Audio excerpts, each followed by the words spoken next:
मैं भारत को भारतीयता की मान्यता के आधार पर फिर से खड़ा करना चाहता हूं, उस काम में लगा हूं। एक अंग्रेजी कानून है, उसका नाम है इंडियन पुलिस एक्ट। इस एक अकेले कानून में हिंदुस्तान के लाखों क्रांतिकारी मारे गए, क्योंकि इस कानून में हर पुलिस अधिकारी को राइट टू ऑफेंस है। पिटने वाले किसी भी भारतीय को राइट टू डिफेंस नहीं है। पुलिस अधिकारी आपके ऊपर डंडे की बरसात कर सकता है, आप उसका डंडा नहीं पकड़ सकते। अगर डंडा पकड़ लिया तो केस आपके खिलाफ बनेगा कि आपने उस अधिकारी को ड्यूटी करने से रोका। यह कानून है इंडियन पुलिस एक्ट, और इसी कानून में लाखों क्रांतिकारी शहीद हुए हैं।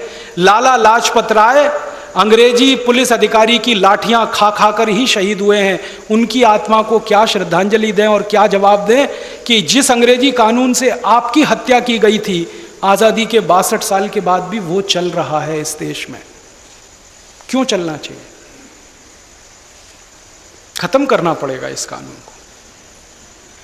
सारे कानून जो अंग्रेजों ने बनाए 34,735 वो खत्म करना है। इसके लिए भारत स्वाभिमान अभियान हम चला रहे हैं। भारत को खाली आर्थिक रूप से समृद्धशाली ही नहीं बनाना चाहते हैं, सामाजिक रूप से, राजनीतिक रूप से भी ताकतवर देश बनाना चाहते हैं, और एक ऐसा देश बनाना चाहते हैं जो हमारे शहीदों के सपनों को पूरा करता हो। इस देश में एक क्रांतिवीर हुए लोकमान्य बाल गंगाधर तिलक। उन्होंने इस देश के लोगों को एक बात सिखाई। उन्होंने कहा कि स्वदेशी अगर नहीं अपनाओगे तो स्वराज्य नहीं आएगा, इसलिए स्वदेशी की आदत डालो, स्वराज्य अपने आप आएगा। और ये कहा उन्होंने ईस्ट इंडिया कंपनी के संदर्भ में, क्योंकि ईस्ट इंडिया कंपनी लूटमार करती थी इस देश में।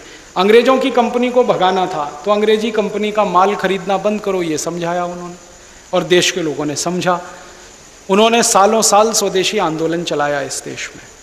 5-6 लोगों की मदद से तिलक ने आंदोलन शुरू किया था। 6 साल में 1,24,00,000 कार्यकर्ता उनके आंदोलन में सदस्य हुए, और उस आंदोलन की ताकत इतनी बड़ी थी, 1905 में अंग्रेजों ने बंगाल का बंटवारा कर दिया था हिंदू मुसलमान के आधार पर। ये स्वदेशी आंदोलन की ताकत पर बंगाल का बंटवारा रद्द कराया गया 1911 में, और अंग्रेजों की पराजय हुई थी उस आंदोलन के कारण।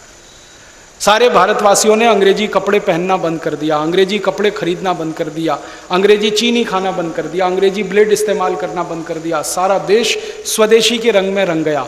फिर गांधी जी आ गए, उन्होंने इसको और तेजी से चलाया, और ये देश एक दिन अंग्रेजों की गुलामी से आज़ाद हो गया। क्योंकि अंग्रेजों का माल बिकना जब बंद हो गया तो बिजनेस खत्म हो गया, तो प्रॉफिट मिलना बंद हो गया, तो वो झक थोड़ी मारते यहाँ रह के, वो चले गए। अब हमें फिर वही स्वदेशी आंदोलन चलाना है। क्यों? बात ऐसी है कि पहले ईस्ट इंडिया कंपनी के खिलाफ हमने चलाया था, अब 5,000 विदेशी कंपनियां फिर आ गई हैं इस देश में, उनके खिलाफ चलाना।